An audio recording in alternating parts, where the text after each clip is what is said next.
Desde el Ministerio de las Culturas compartiremos un ciclo de testimonios de vecinas y vecinos de la provincia que donaron libros a la Biblioteca Pública Provincial.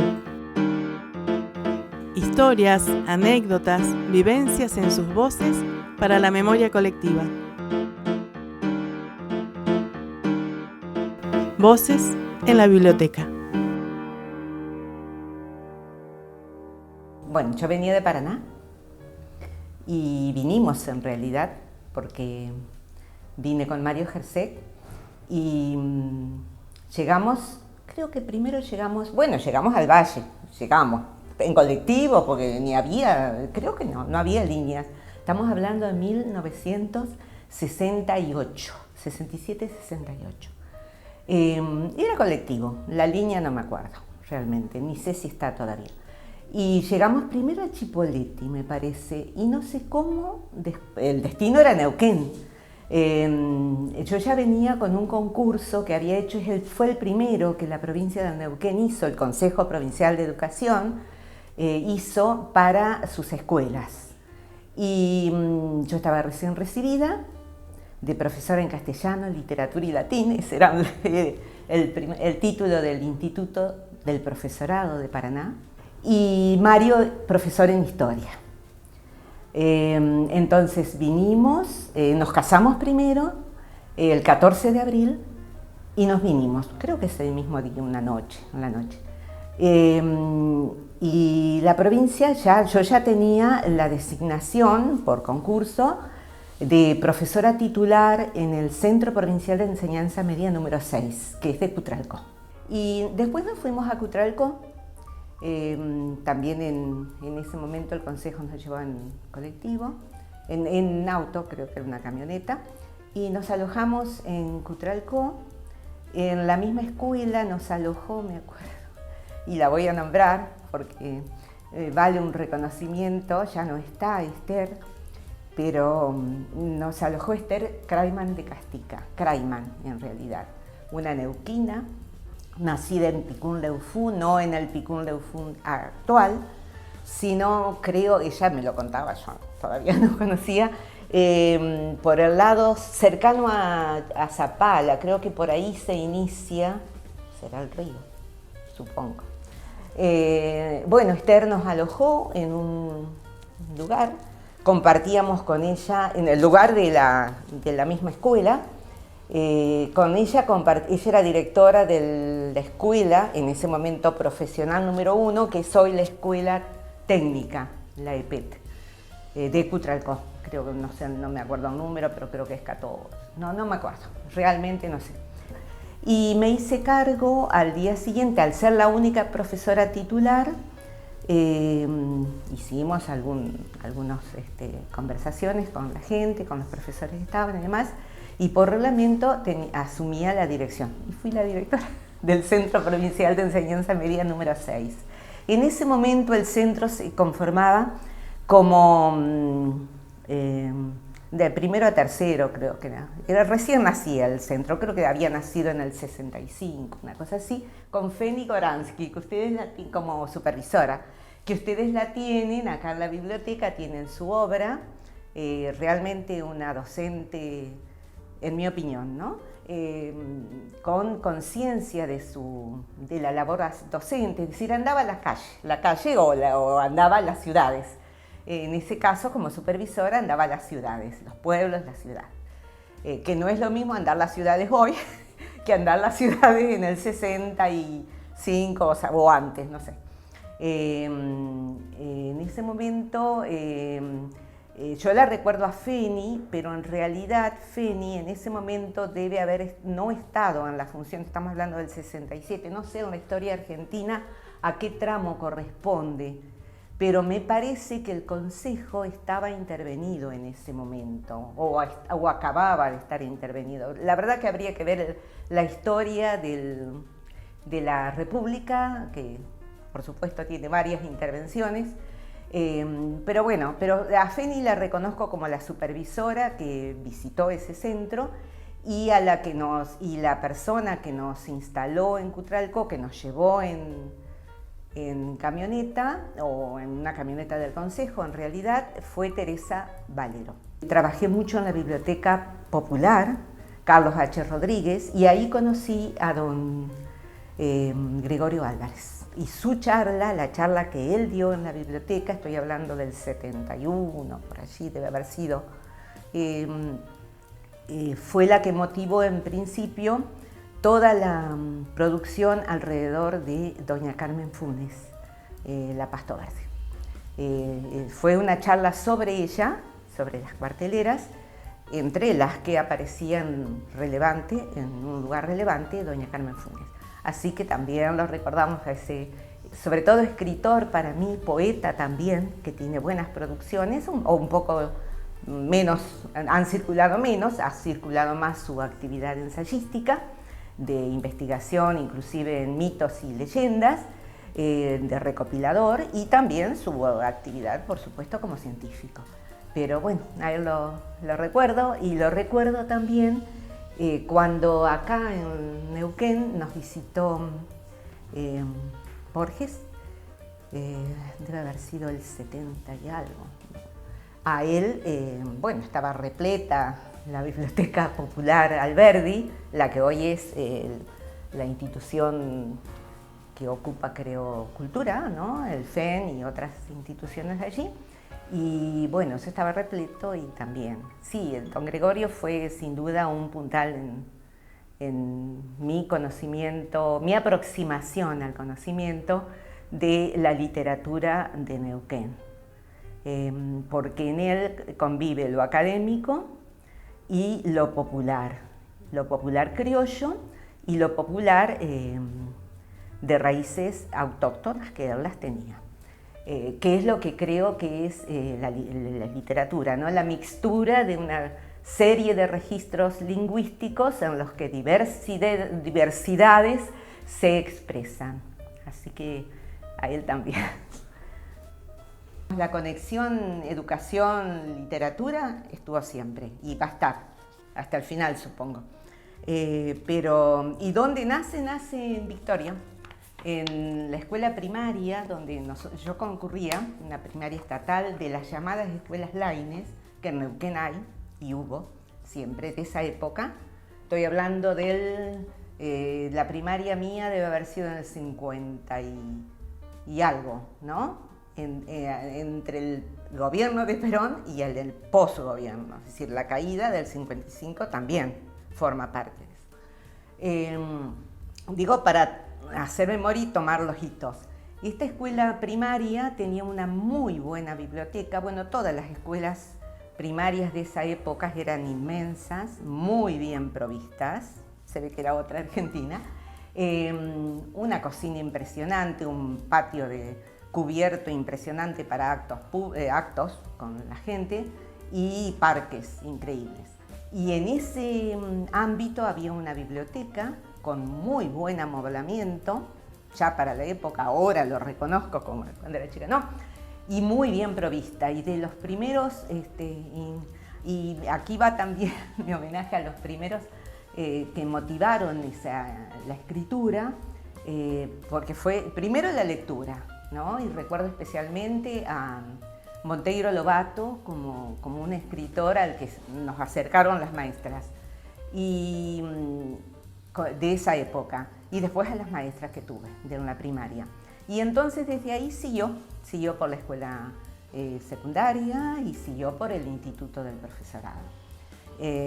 Y al llegar a Neuquén e instalarme en Cutralcó y conocerlo a don Gregorio, al doctor Gregorio Álvarez, quiero también mostrar las primeras escrituras con publicaciones. Se ve que también eso me gustaba, es decir, escribir, pero no solo para mí, sino para publicar. Una audaz total.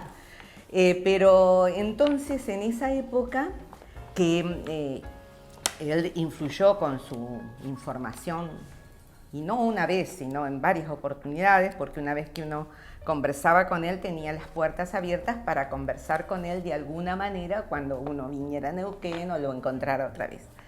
Y fue así que nace el primer relato se publica en realidad el primer relato sobre la Pasto Verde por un concurso que hizo el Banco Provincia de Neuquén en el 85, estamos adelantando épocas. Obviamente antes hubo otras incursiones, no las traje acá, pero hubo una antología de Coligüe, que ya no existe creo como editorial, o tal vez sí, no recuerdo, tal vez ha sido subsumida en alguna editorial más grande, que se llama, ese relato se llama Cutralcó, y este relato se llama simplemente La Pasto Verde. Y fue ilustrado por Liliana Montes Lefort, también un recuerdo para ella, y el concurso fue llamado por la fundación del Banco Provincia, que en ese momento dirigía Berta Deschapillo, que también era una constante difusora con alma de llegada a la gente y a la calle, digamos, de diferentes maneras, por supuesto. ¿Y qué más de esa época? Bueno, dije lo del concurso o selección de Coligüe, las producciones estas del Banco Provincia. Esta ya fue en una etapa en la cual yo estaba ya en Plaza Huíncul y Cutralcó, lo digo para toda la audiencia que lo sabe además, están muy unidos, pero son dos ciudades diferentes, gobernadas en forma diferente.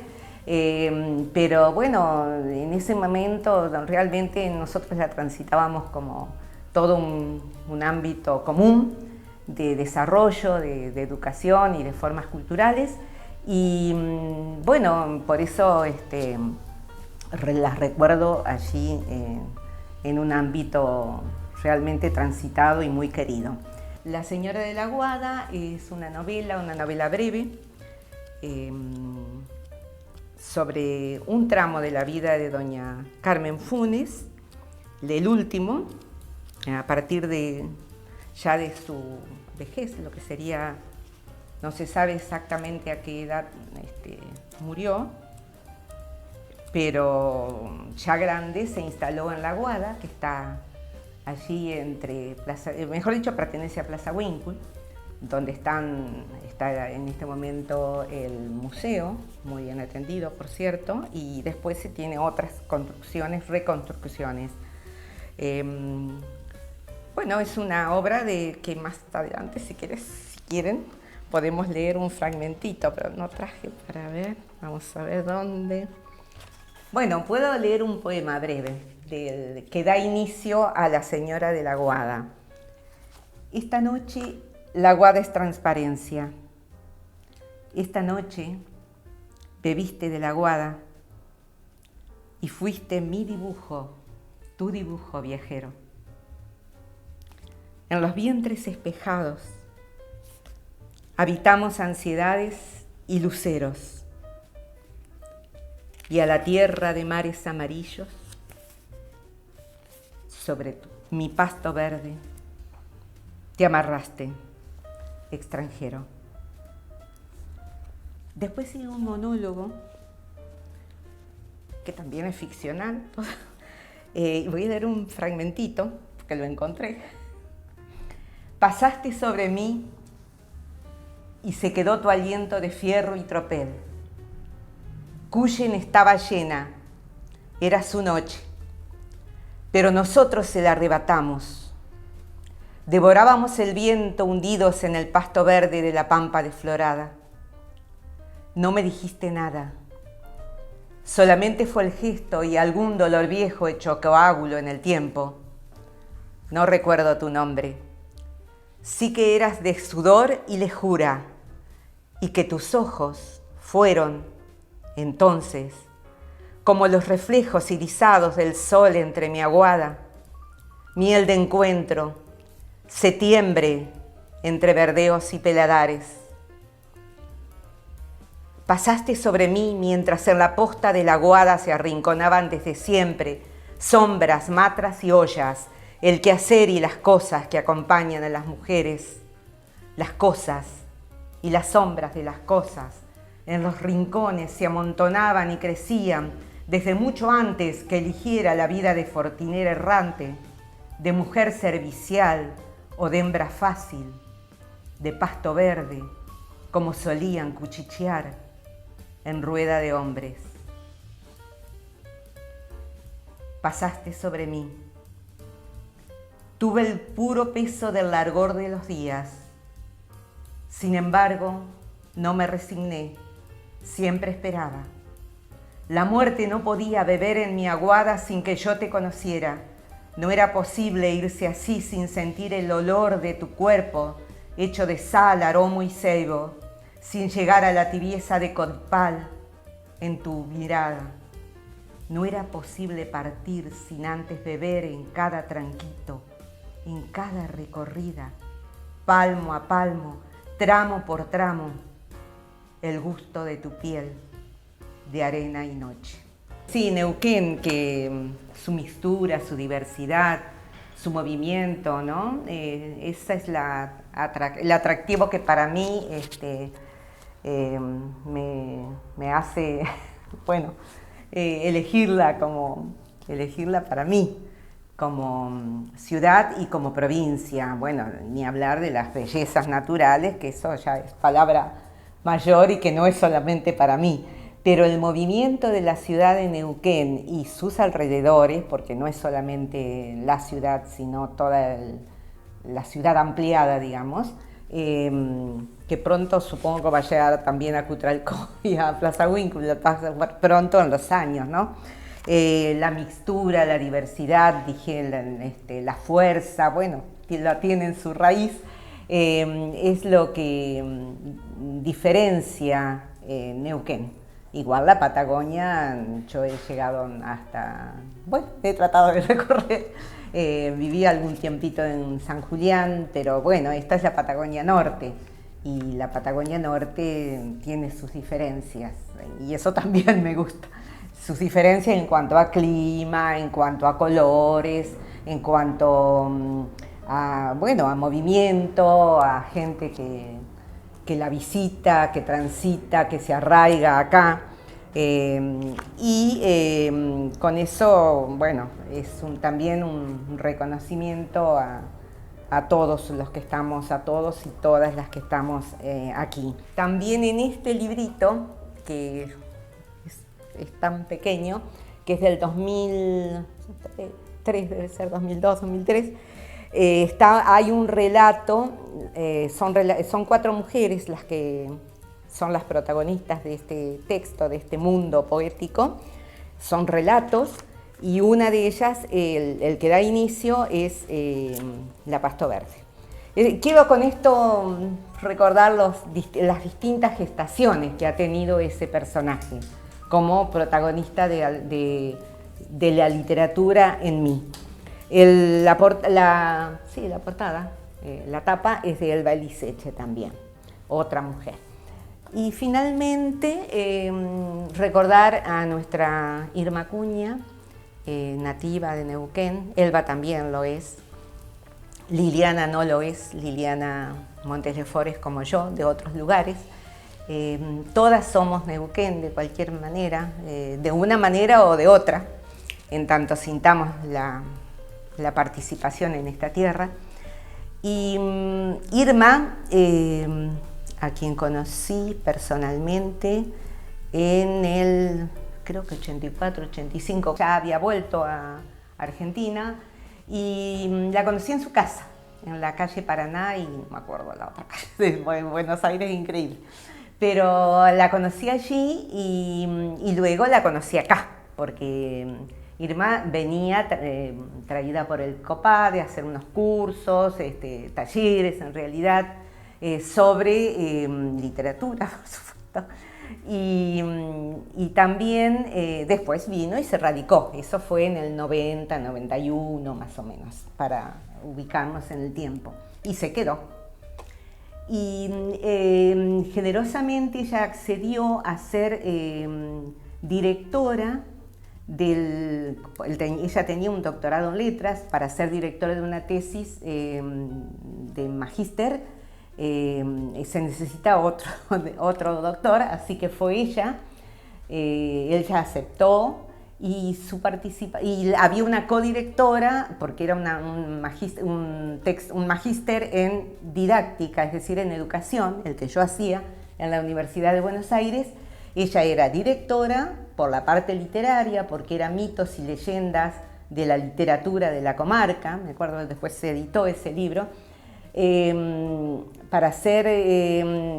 era directora en cuanto era doctora en letras, y la codirectora era Edith Lewin, que tampoco está ya, una profesora de la UBA en Ciencias de la Educación.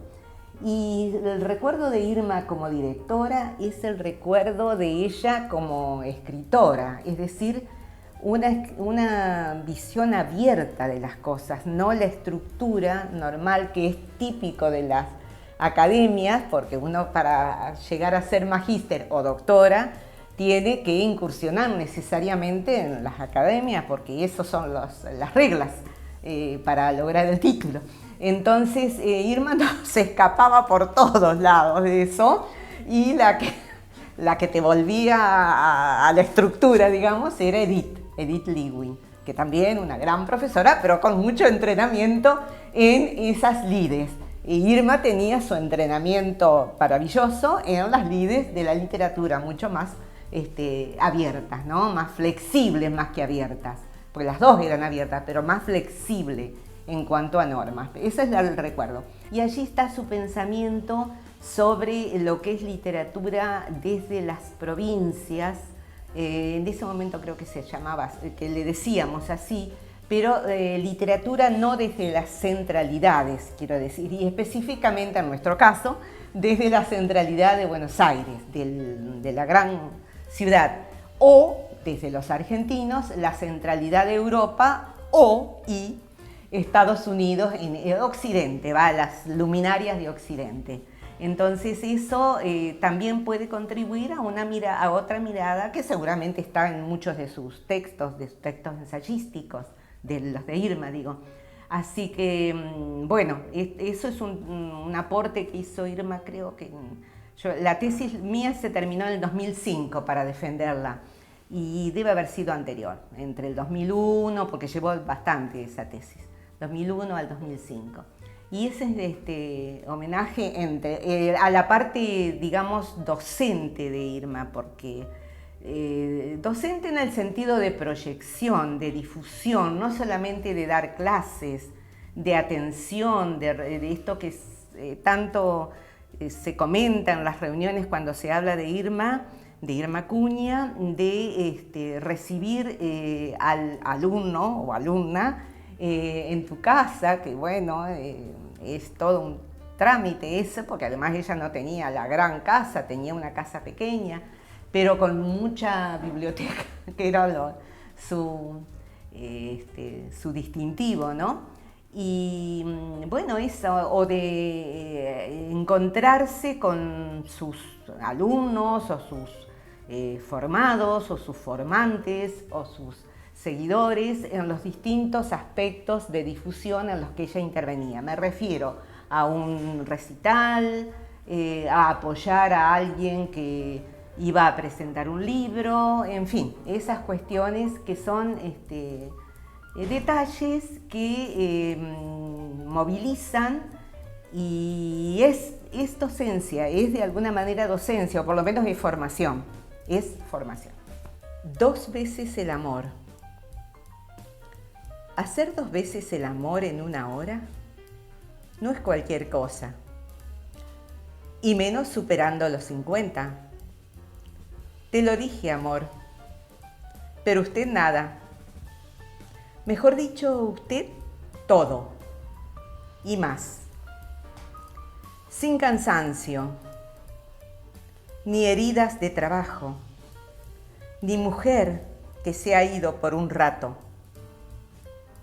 Usted sí y sí, en el despeje.